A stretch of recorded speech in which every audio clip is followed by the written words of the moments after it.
Well, Steve, I think the last time I talked to you, you were in a series of crises. You were losing players hand and foot. You were money problems, and you said to us, we just have to battle on and get this done. And we could see by that today, you've gone somewhere special.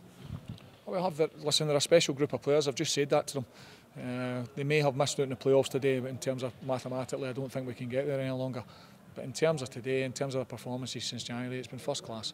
If somebody told me it would be safely in fifth and just miss out in the playoffs by probably it's going to be goal difference possibly or a few points in January, I said you're off your head.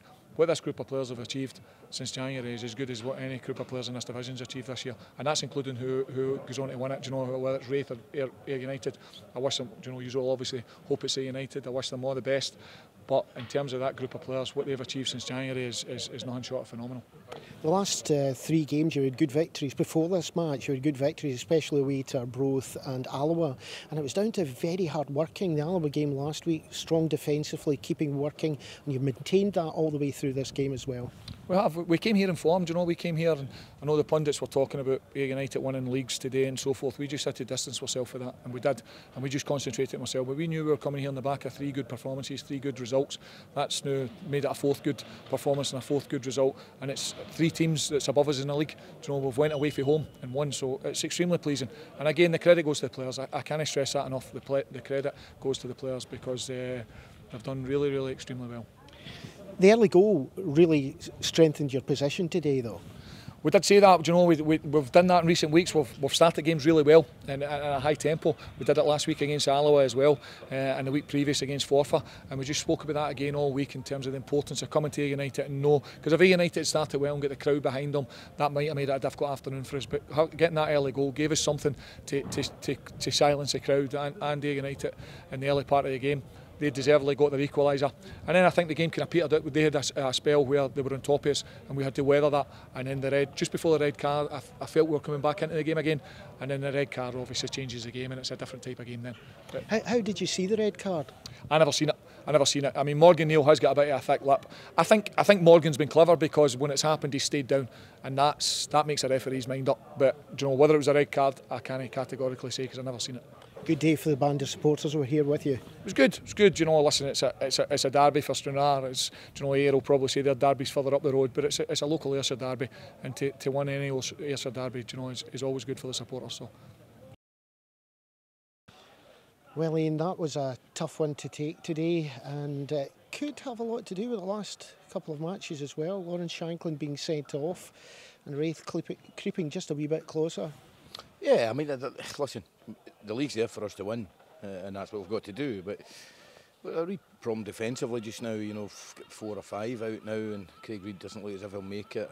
But I was sitting in the director box, and I thought it went with a terrible start to the game. Just awful, just a really poor goal to lose. But then we hit the bar, and we had a couple of Jamie scored, we had a couple of we looked as if we were going to really run over the top of them, particularly second half, shooting into Somerset Road end, and then the game turned on the sending off, which I'm sure you'll ask me about. But I've got to say, when we go in the second half, Jordan hasn't had a save to make, and I can't remember them having any chances. I thought we kept our shape well, we worked our socks off.